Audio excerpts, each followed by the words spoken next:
Olá, bem-vindos a mais uma edição do nosso podcast O2 Conversas que Inspiram. Desta vez temos connosco a Érica Cardoso. Bem-vinda, Olá, Érica. olá, obrigada. A Érica é uma personalidade pública, ela é entrevistadora, jornalista, repórter, influencer. No fundo, é uma pessoa que se move muito no universo público da comunicação e hoje vamos falar do outro lado, ou talvez não tanto, vamos falar do que faz a nossa vida Uhum. e o que é que nós fazemos para nos equilibrarmos. E nós começamos, Érica, por te perguntar aquilo que perguntamos a todas as pessoas. E como é uma surpresa para ti, porque eu sei que tu gostas destas perguntas Completamente apagada de mais surpresa. espontâneas, o que é que tu fizeste hoje Uhum. pela tua saúde mental? Eu hoje ainda não fiz nada, mas é verdade, é verdade. Hoje, quer dizer, eu até fiz qualquer coisa pela minha saúde mental, fui trabalhar, já Ok? fiz o meu trabalho, é uma coisa que me ajuda bastante. Mas ontem fiz uma coisa bastante importante pela minha saúde mental, que é a terapia. Hum. Apesar de agora efetivamente não estar a passar por nenhum problema pessoal mais grave, eu continuo a fazer a terapia e acho que é uma coisa que me ajuda bastante. Portanto, se eu tivesse que dizer que fazia alguma coisa pela minha saúde mental, é o certo, é a terapia. E já agora, a terapia, se quisermos, é esse lado de naturalizar a ideia de que por vezes precisamos de terapia, é um Acho processo que que até é todos, contínuo, exatamente, é um precisamos de processo todos. contínuo. E o que é que tu fazes, não num nível, se quisermos, vá lá mais tão formal, mas num Uhum. nível mais informal, que é, tu tens pequenas rotinas no Tenho. dia-a-dia. Eu tenho muletas mentais que me ajudam bastante. Ir à praia é uma delas, nós felizmente aqui no Oeste estamos rodeados de praias lindas. Portanto, ir à praia é uma delas. Ler um livro dentro de um carro num dia de inverno é uma coisa que me sabe tão bem, me faz tão bem. Eu saio do carro em paz, saio para onde for, seja trabalhar ou para casa, eu saio daquela horinha de leitura dentro do carro, debaixo de chuva, com uma paz e com uma estabilidade interior Coisas simples. bastante saudável. Sim, sim. Tudo o que é mais simples é o que me ajuda. Uhum. Indiscutivelmente. Eu acho que nós depois temos que nos perceber e nos conhecer bem para entender que coisas monótonas e diárias conseguimos fazer de forma a suavizar a nossa vida, porque a vida já é difícil o suficiente. E eu fui buscar essas muletas nestas coisas pequenas. Só ir à praia, passear a Maggie, ler um livro dentro do carro, são Para quem não coisas. Acender sabe, a para quem não lareira. sabe, a Maggie é alguém É muito o amor especial. da minha vida. É a minha primeira filha de 4 patas. Ok. Mas eu considero como se fosse mesmo uma filha. Eu faço tudo com ela.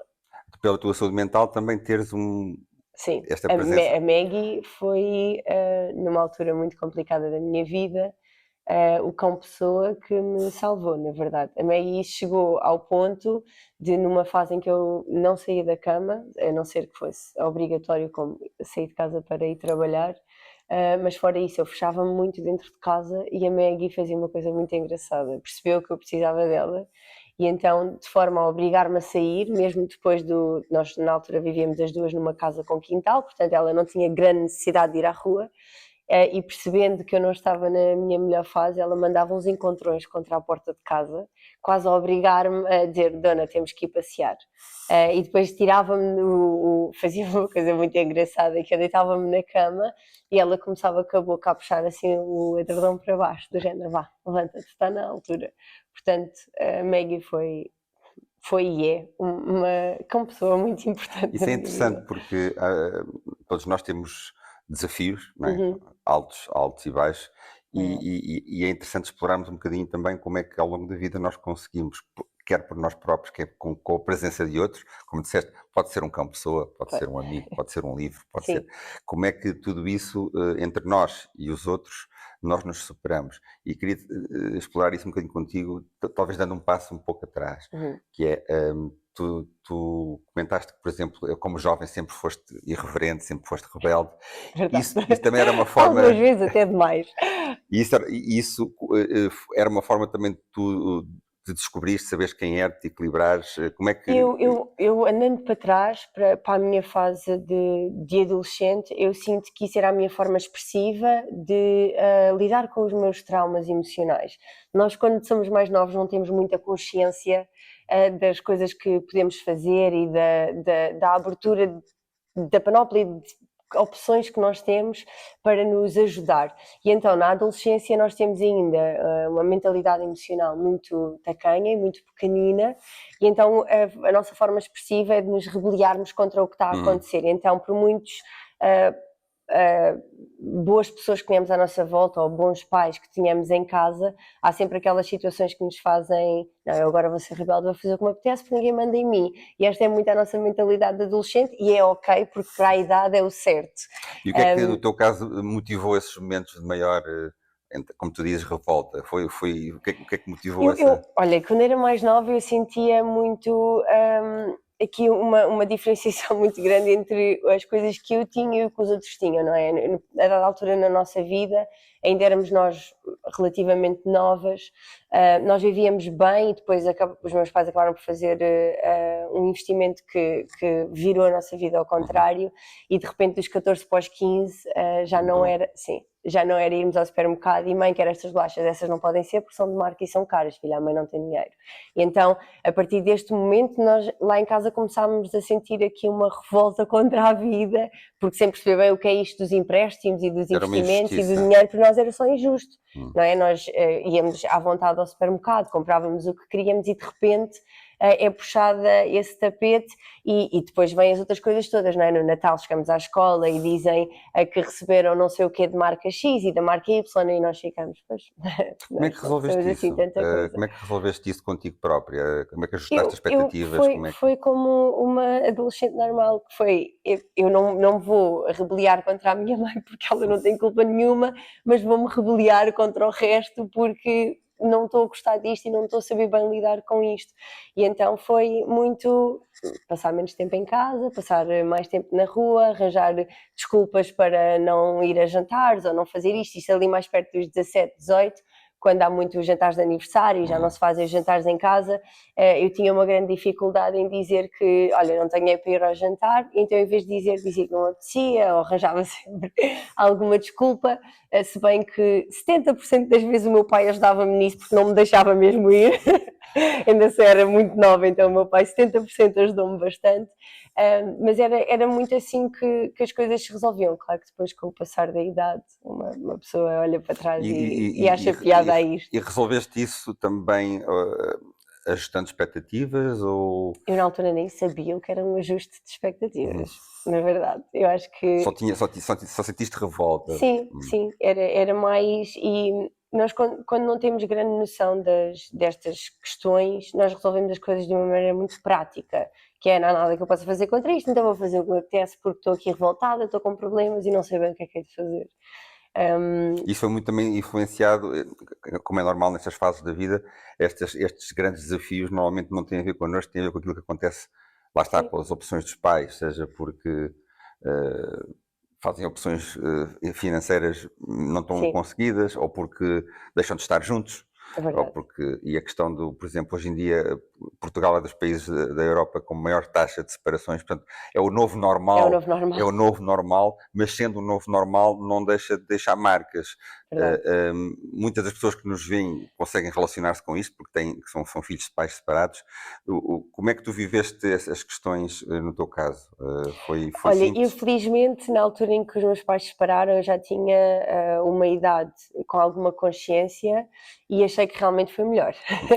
Foi aos meus 21, a minha irmã mais nova já foi um bocadinho diferente para ela porque tinha ainda 10 anos, portanto para ela foi um pouco mais difícil, mas aos 21 anos nós já temos aquela, bem, isto nos últimos anos não tem sido muito fácil lá em casa, não há maneira deles conseguirem resolver, portanto, o melhor. Conseguiste ter uma leitura? Sim, muito prática e muito verdadeira com o que eles estavam a passar e foi bom essa separação ter existido, tanto para eles como para nós, e para dar uma boa continuidade à estabilidade familiar, ainda que cada um deles tivesse seguido caminhos diferentes. Posto isso, a família, pelo que sei, continua a ser muito importante para ti.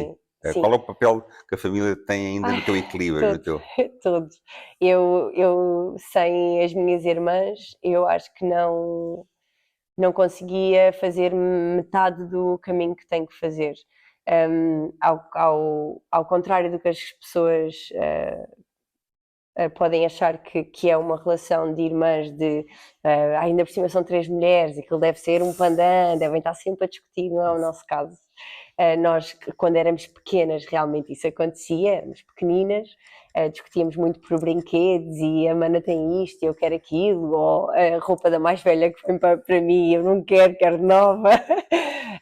Mas depois, conforme fomos crescendo e com as coisas todas que a vida nos foi trazendo a nível de problemas, de alguma forma, e ficou por descobrir, porque infelizmente não é uma questão que não podemos fazer à nossa mãe, mas de alguma forma a minha mãe conseguiu fazer com que, não sei bem como, nós, a cada problema que íamos tendo, ficarmos cada vez mais próximas e aprendermos que se não fossem elas, as coisas eram mais complicadas porque estaríamos a viver aquilo sozinhas. E a vida não foi simpática connosco, foi-nos dando mais problemas para resolver, e a verdade é que a cada problema parece que nós nos juntamos as três cada vez mais e o triângulo fica fechado, não há separação. Essa relação vem também da figura da vossa mãe, não é? Sim, a minha mãe trabalhou muito esta relação que nós temos as três, muito, desde de pequenas. Eu lembro-me que a minha mãe fazia uma coisa muito engraçada. Os pais têm às vezes a mania de, quando os filhos vêm fazer queixinhas, ou dizer não faças isso ao teu irmão, não faças aqui. A minha mãe não se metia nessas coisas. E o que ela fazia era muito engraçado, que era: vocês são irmãs, vocês têm que conversar, resolvam-se, digam o que é que aconteceu e que vos magoou, e depois, se acharem que têm que pedir desculpa, pedem desculpa uma à outra. Então, ela desde cedo fomentou esta comunicação entre nós, que é uma coisa que nós fazemos muito bem, que é, uma de nós tem uma atitude menos boa, para o outro lado, e assim: mana, tu sabes que este tipo de coisas são coisas que me magoam, pá, pensa lá um bocadinho, vê lá se é mesmo isso que queres fazer. Ou seja, nós evitamos os problemas. No fundo, o que diz é que comunicar. a família, e essa ideia de que a família está lá sempre para nós, e em que a comunicação vai sempre. Não é? E a comunicação existe. Não é? Porque há muitas famílias depois que se perdem na falta de comunicação. Vocês... Eu acho que tanto em família, como em relações interpessoais, como em amizades, em namoros, a comunicação é uma coisa bastante essencial. Além da comunicação e do diálogo, que outros valores é que achas que te foram passados e que te fazem e que te ajudam a equilibrar-te por parte da tua mãe, da família? Empatia, coragem, às vezes, para admitirmos que tivemos mal, e também é preciso muita.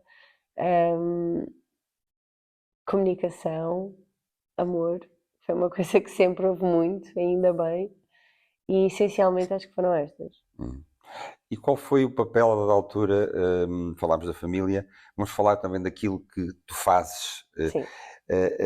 E pelo que eu sei, tu não fazes as coisas profissionalmente simplesmente para ganhar a vida, fazes porque tem um significado para ti. E, portanto, acho que tu partilhaste que, a dada altura, com 20 e poucos anos, decidiste mudar de horizonte profissional. Portanto, para ti, trabalhar não é viver para trabalhar, é trabalhar para viver. Fala-me um pouco disso. Como é que o trabalho também te ajuda, ou não? Sim. Também há momentos que não ajuda, eu tive as duas fases. A criar esse equilíbrio.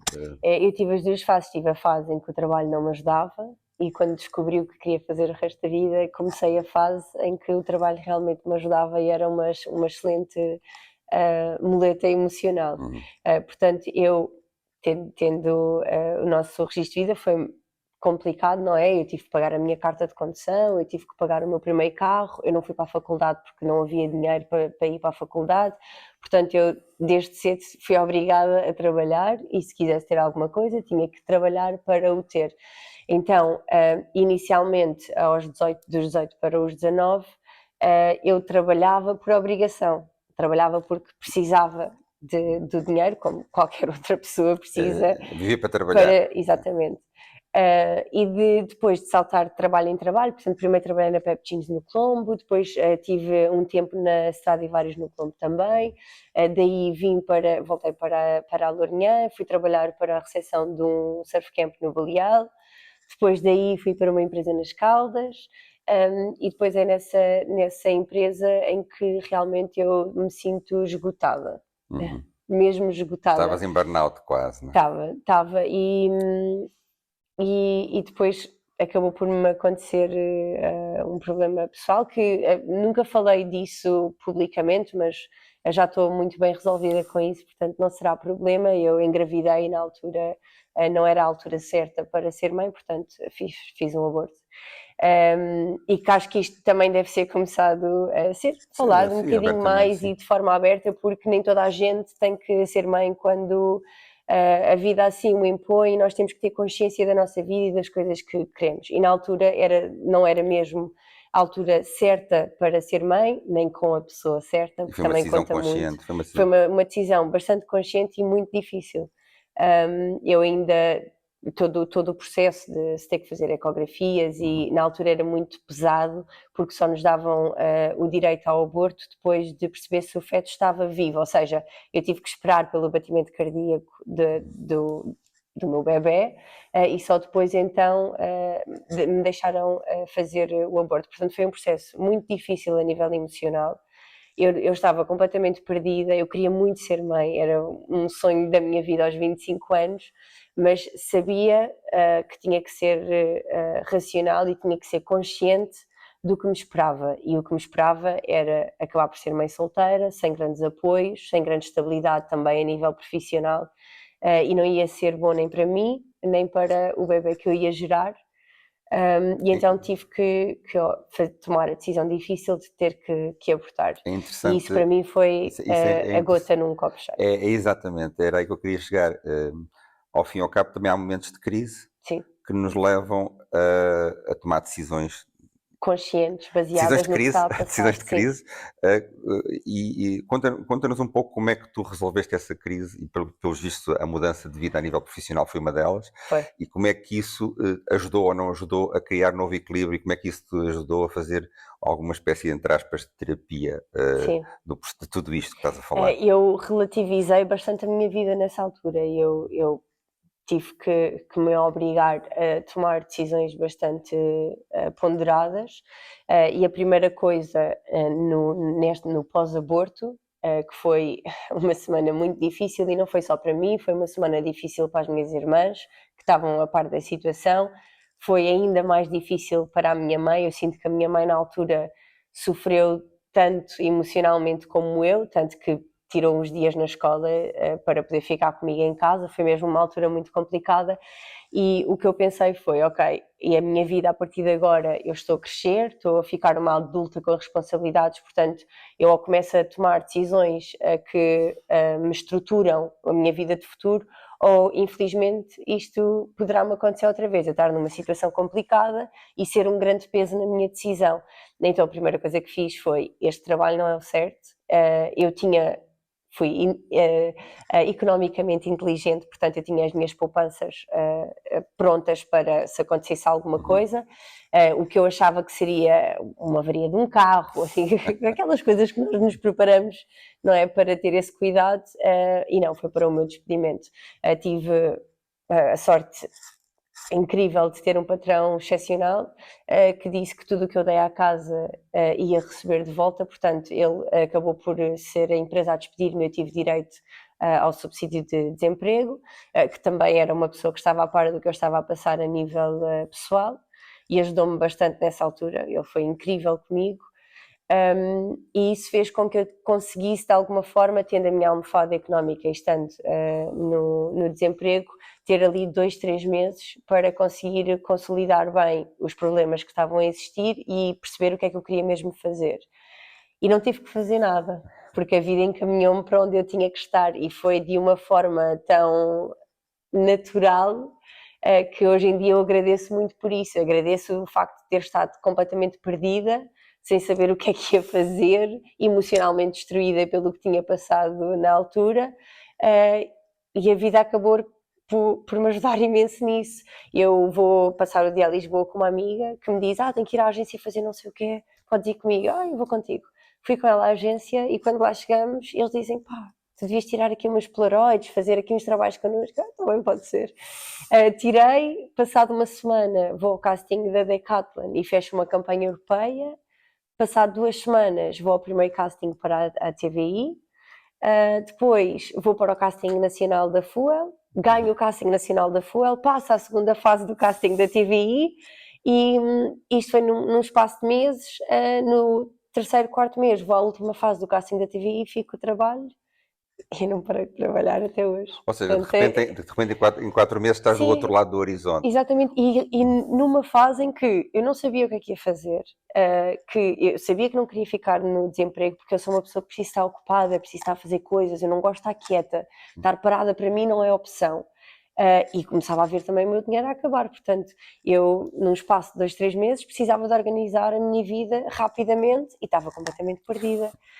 E a vida encaminhou-me. E a verdade é que isto foi sem esforço. Eu não andei estressada à procura de trabalho, eu não andei louca sem Essa saber o que história é é que haveria interessante de porque, fazer. de certa forma, tu transformaste através da dor, porque tiveste ali um momento E de dor. foi exatamente isso. Hum. Foi exatamente isso. Ou Eu saio de uma fase pessoal em que achava que tinha cometido o maior erro da minha vida, apesar de ter sido uma decisão ponderada. A verdade é que eu sonhava em ser mãe e fui eu que decidi abdicar desse sonho, portanto é quase um contrassenso, não é? Queres uma coisa, mas não te permitiste tê-la. Só que a verdade é que na altura não dava, e acho que cada um de nós tem o direito à escolha e deve ser exercido de uma forma consciente, e foi exatamente o que eu fiz na altura. Mas isso não invalidou a dor que eu passei na altura, as coisas que me passaram pela cabeça, as coisas que eu tive de lidar comigo própria, e não foi uma coisa que lidei num espaço de 4, 5 meses. Eu até aos meus 28, 29 foi uma coisa que ficou ali bastante mal resolvida. Só depois da morte da minha mãe é que eu começo a fazer terapia de forma constante, e começo a perceber que, bolas, afinal não tinha isto resolvido, portanto eu agora tenho 40 coisas para resolver em terapia, não é? É o luto da mãe, o luto da avó, o luto do aborto que fiz, os problemas todos que tive em criança, os traumas que isso me deixou. Portanto, nós depois damos ali por nós num... Ai meu Deus, afinal é aqui muita coisa. E estava tudo era empurrado e bem guardadinho em caixas. E olhando um pouco, parece para trás como estás a fazer, o que é que tu achas que te tem ajudado a te ires equilibrando? Porque a vida, não é? Sim, Há aqui muitas altos e baixos. exatamente o É, que, é o quê? exatamente Ou, o que me ou se calhar é um disseste, misto de coisas, não é? o que me disseste há bocado, que é essencial.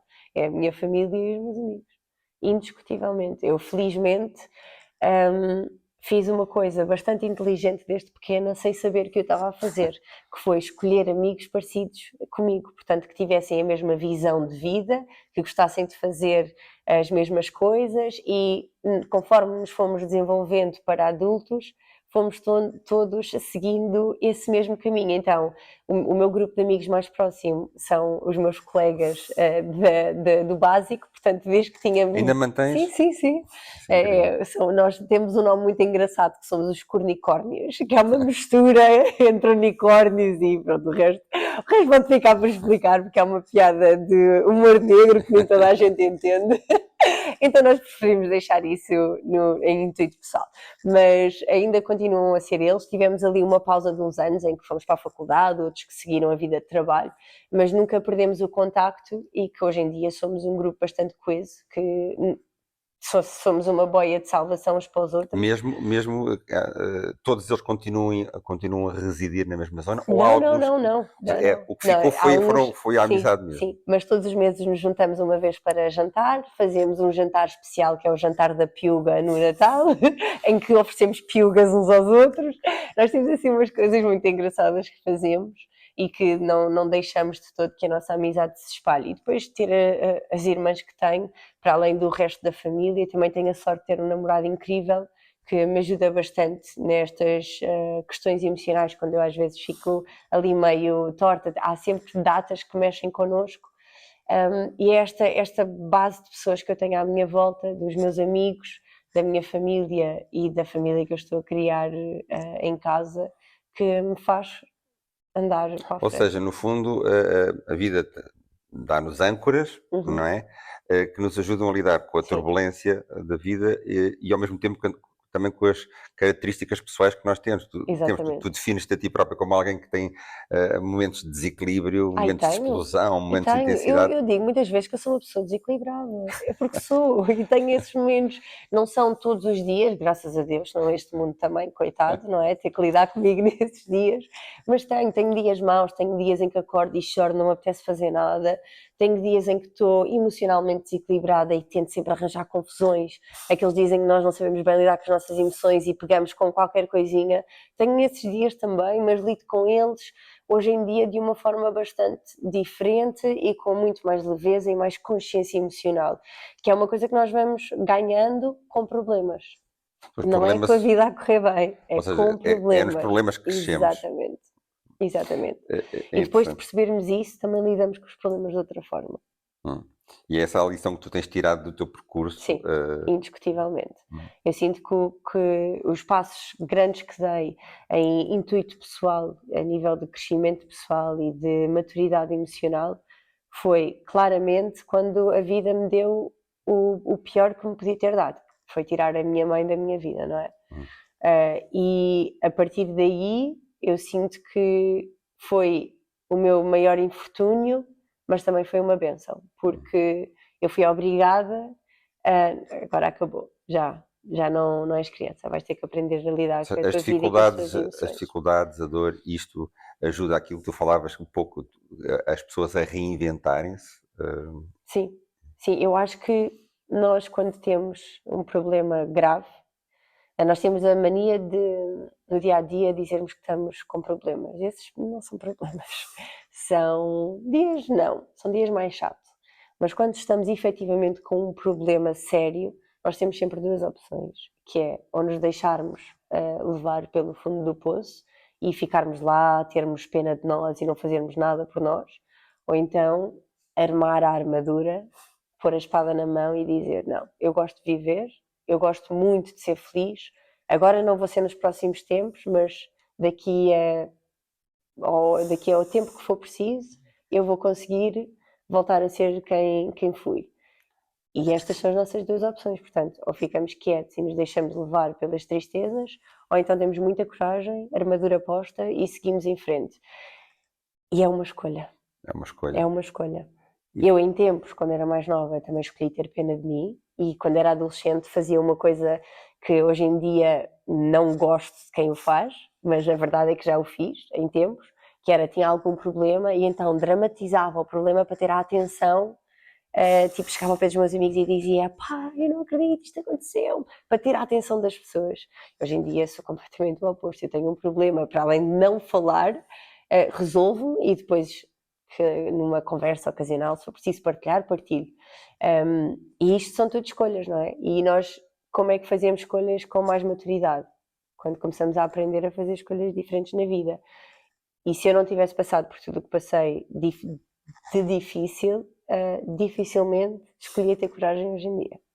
Escolhas é um bom tópico para a pergunta final que fazemos sempre, Ok. que é e falámos de ti, Érica ou Kika, e o que é que tu achas do que é que nós agora, como coletivo, como sociedade, como comunidade, temos que fazer mais também para termos mais bem-estar psicológico, saúde mental, para nos equilibrarmos? Ou seja, o que é que, entre aspas, Portugal, esta nossa sociedade, está a precisar de mais para ter mais, para estar melhor, Eu acho, mais olha, bem consigo eu acho que própria?